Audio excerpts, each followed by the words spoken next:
Hey everybody, this is iLad and we're back for another episode of Red Panda Solo. Today I am going to try to correct a little oversight that I've been making pretty often lately. It has kind of crossed my mind that I finish working on a lot of projects off camera.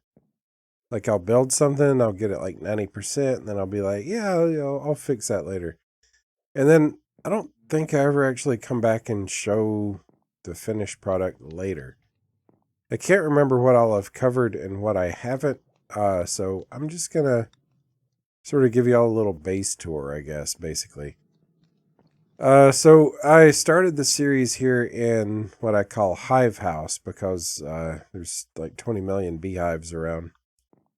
And I don't remember if I ever showed you the semi-furnished interior. Now, it's nothing very fancy. It's just, I made it a little nicer than it had been before. Do have a little greenhouse out here, a little potting bench. Yeah, that's what it's called.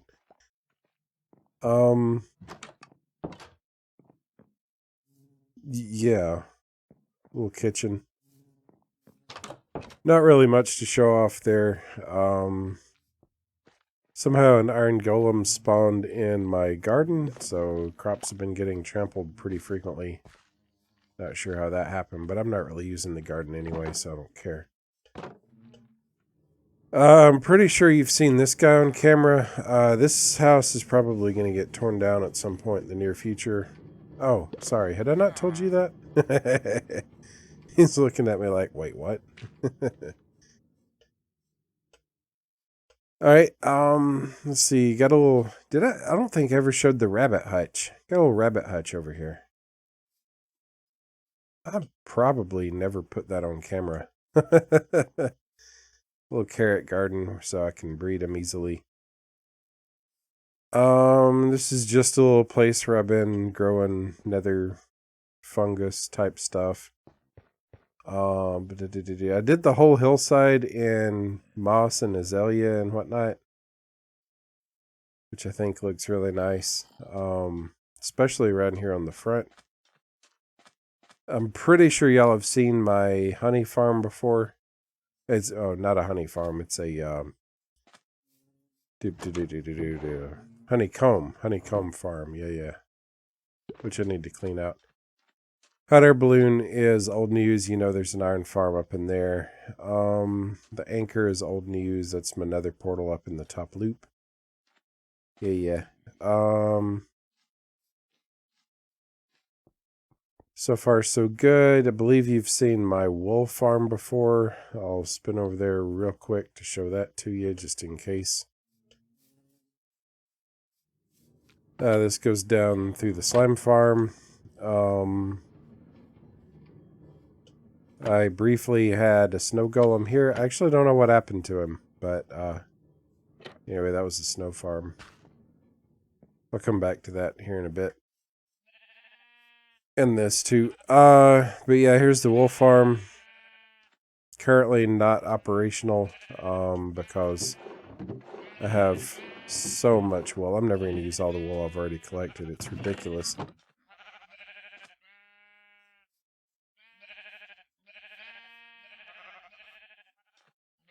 So just up from the wool farm, in fact, starting pretty much on its roof, I'm probably going to have to move the wool farm at some point, is one end of my bridge network. So you've seen me working on this pretty recently, or at least talking about it recently. It's got the little barricades that pop up. Pretty proud of that. Over here, we have the villager breeder. Pretty straightforward design. There we go. Yeah. They've trampled a bit, but it still works fine. Lots of beets being grown in there.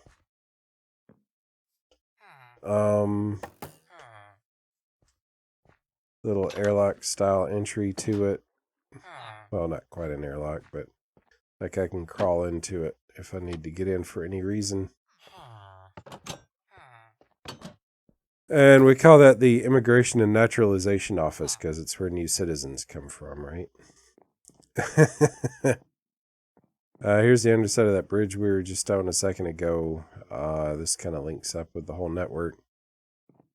When I said we'd come back to this thing, it was the other sort of dead end in the system right here. Yeah, there's Hive House, back of.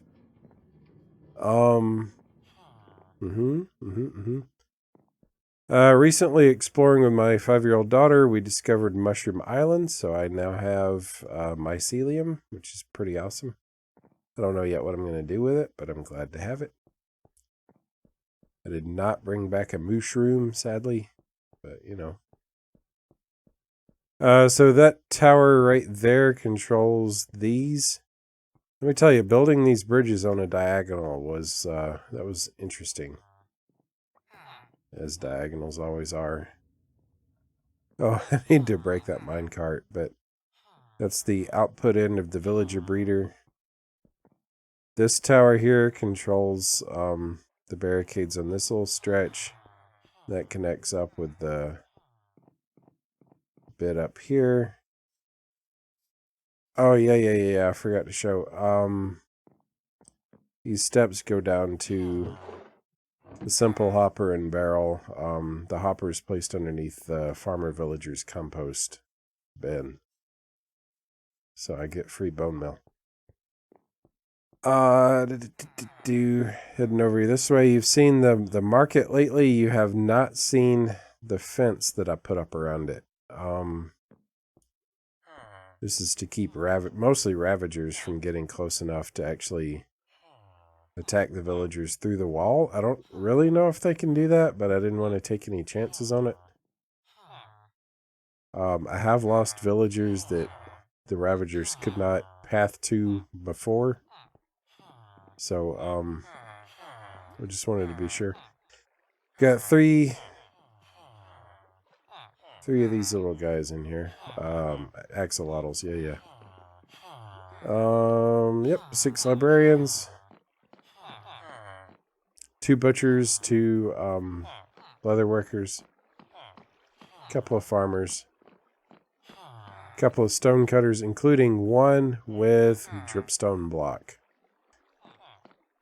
I would have kept going if I'd needed to, because I was really after that. Let's see, we got an armorer, weaponsmith, toolsmith, and a Fletcher. Yep. And then I did finally move in a cleric. I've also got a shepherd and a cartographer here, so I don't have anything for you guys, sorry. Alright, I'm not liking the way that this looks with the chain coming across to glass. Yeah, I don't know. But obviously I moved one of the beacons out of the anchor over here. So I'm going to have to think how I want to tweak that design. Here's the farm. The farm was a recent project. Was that the last video? I think that was the last video. The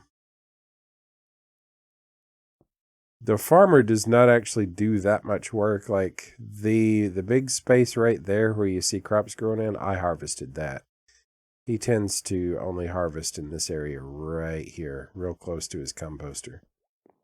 Which is okay, honestly. But I surrounded the whole island with azalea trees because I like them. And I did not like just having the island just sitting there. So we'll go over and check out the... oh, hey, Wandering Villager. I think I've already talked to you, haven't I? Yeah, I have. Alright, cool. We'll go over and check out the farm at close range. You can see the barn. I don't currently have my pet Ravager in there.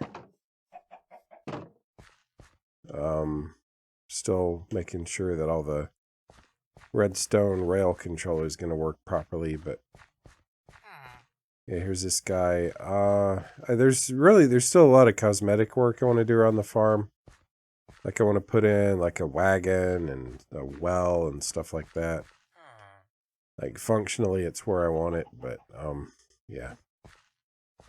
Could look better. Inside of the barn, Nothing much to brag about. Here's where the Ravager will eventually be. I'm not convinced that this is actually going to work properly right here, so I don't know yet how I want to finish it off, but I'll work on it.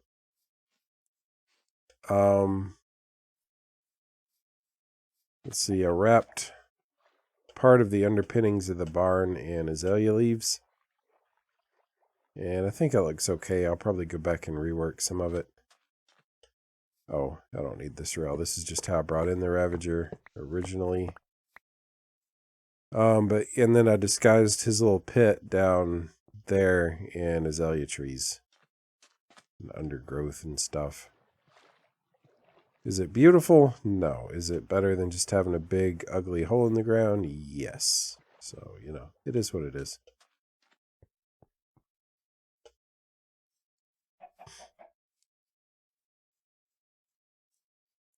This, by the way, is the second farmer, because I had a raid, and the raid killed the original farmer. And that's okay. Like, he's not there for any specific trade. He's just there to lend some atmosphere to my farm, you know? Also, I've got a hopper under the composter, so I'm collecting bone meal from him, too.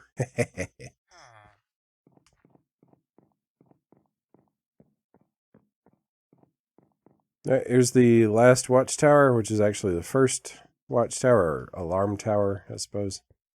Controls all the barricades on this stretch of bridge.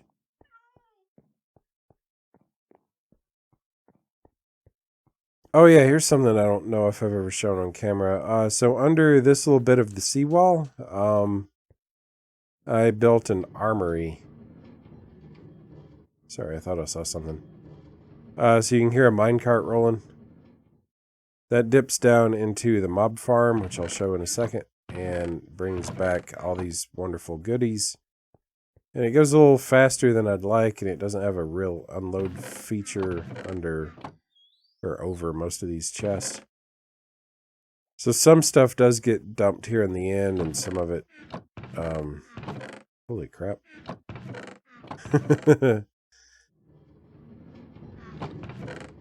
A lot of it's dropped off on the way. It's a very crude system. It works well enough, and I don't care to try and make it better. I wish I could trade arrows to Fletchers. You're like, but Ilad, Fletchers make arrows. Why would they need? But it was the same reason that fishermen buy fish. Right? Right? Right? Anyway, yeah. So that's the armory. I've got TNT storage here too, and fire charge storage, and then I've got some empty chests lying around for when I need them. It's very convenient. What did I just hear? I heard something. Probably a fish causing trouble down there. Some pretty fish down there, actually.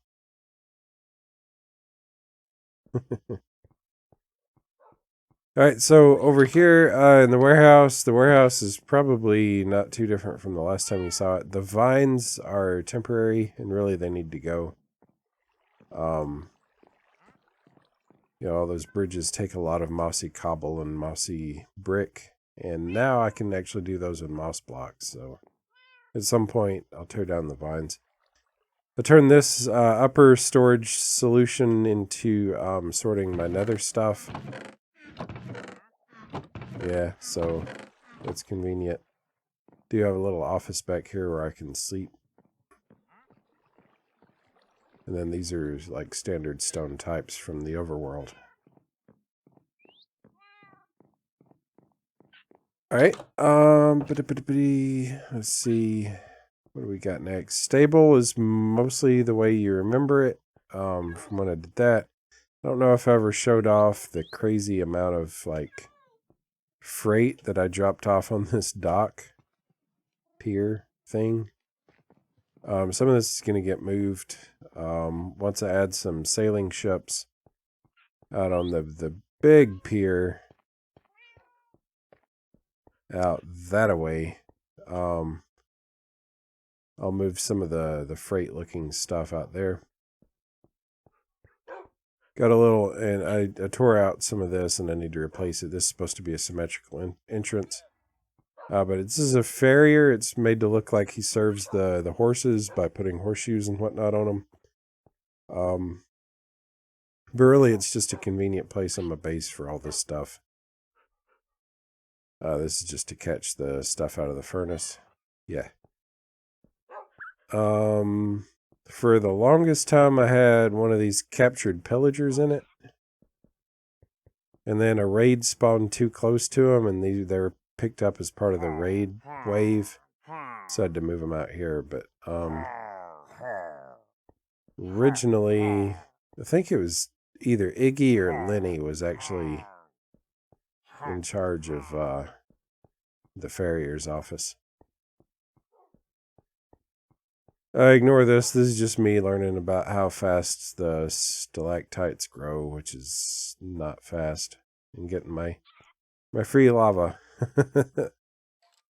Over here I did a lot of azalea and moss work.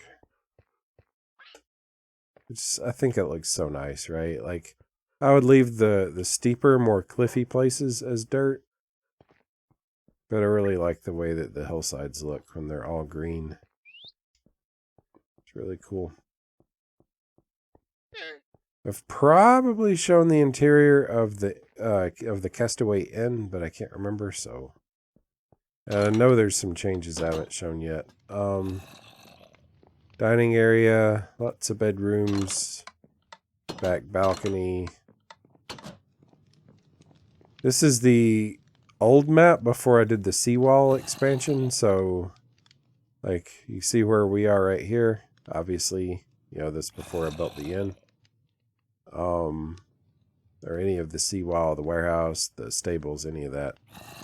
And you can see the old marketplace, the donut. So the kitchen's got a healing potion and night vision / what's the other thing? Night vision brews invisibility. Yeah. So I actually churn out 3 types of potions from that, which is nice. Oh, sitting area, bunk beds, lots of cats. I replaced a couple of the bedrooms with a fish tank. There's a bug where the fish get their pathfinding stuck on things like fences and metal bars, so I'm going to have to swim in there at some point and tear out those metal bars. They're supposed to look like filters in the tank. But all they really do is block the fish, so that really sucks. A couple of bedrooms. All the bedrooms are furnished. Wait, not that one. You know, in different ways, different arrangements of storage and seating and beds. This is actually meant to be like a furnace room for the thing. I don't really like it here. I really should move it downstairs somewhere, but I'll sort that out some other time. But it's just, you know, it's your basic auto feeding stuff. Using ladders for fuel. What is that? Oh, charcoal. Huh. Cool.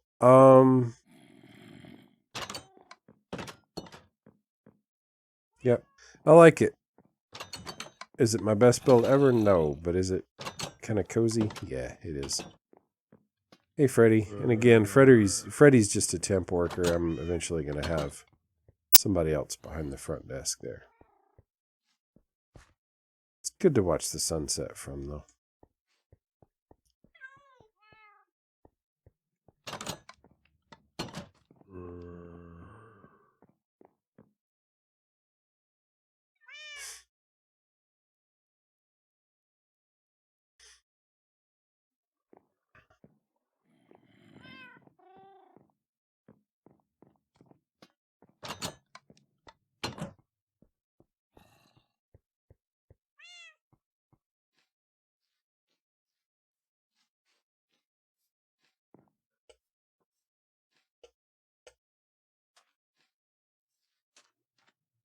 And coming down the steps from the back balcony brings us back to the island down under Hive House. So this is the front of Hive House. Actually, I'm going to go up and go in the front door and show you a couple of things. Don't worry about that. That's just access. I'm going to block that up at some point. Never really liked the front entrance here, but, you know, I'll sort it out someday. Down in the basement, this is my original little hole base. Expanded a bit and finished off. I've still got like a lot of junk here and there, but actually stuff I'd forgotten about. Actually, like all this stuff is supposed to be moved over to the warehouse. I just never got around to it.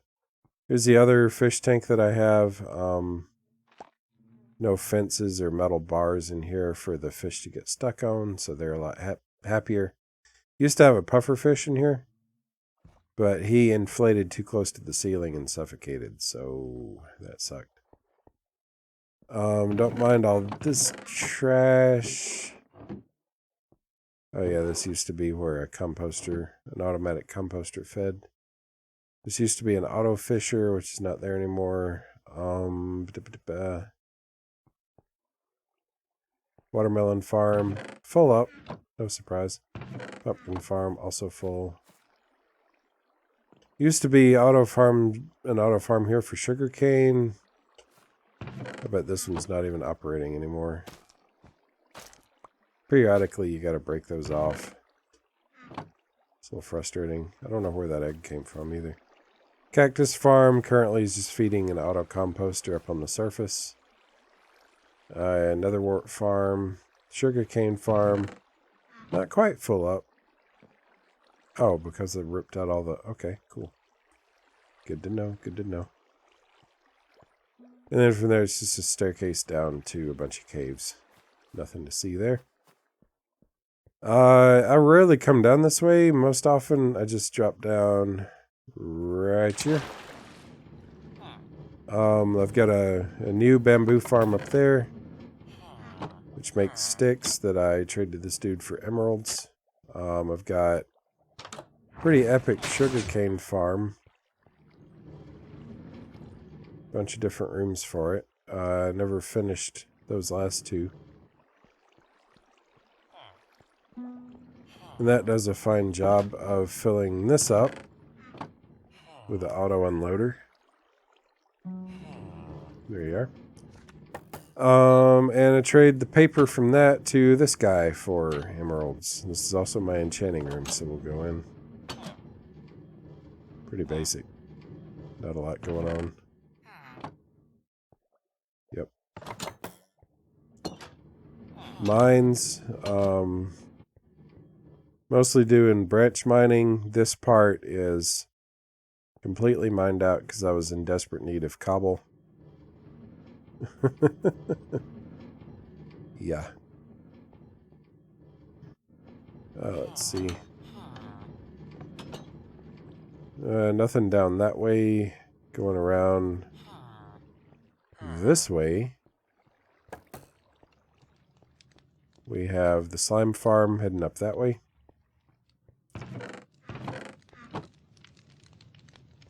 Yep.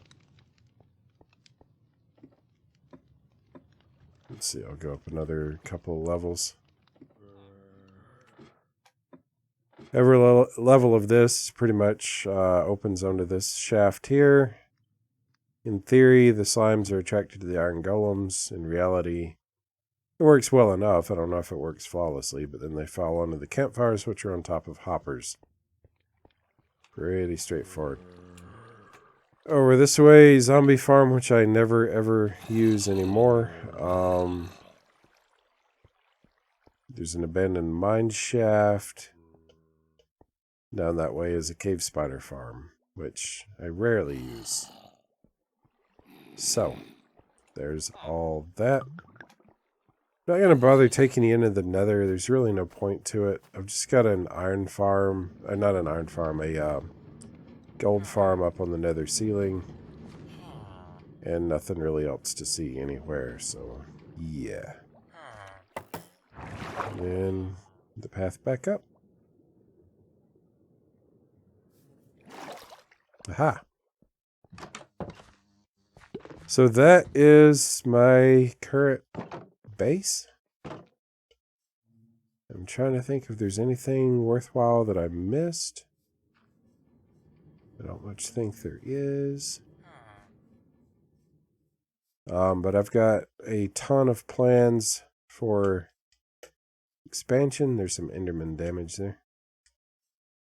So I hope to see you back for the next ones. If you haven't already, pay a little visit down to the subscribe button so you'll be sure that you see future videos from me as I build stuff over there and stuff over there and tear that down and more stuff out that way and maybe some stuff over there and maybe some stuff way over there. And yeah. Anyway, thank you guys so much for watching. Y'all take care. Bye-bye.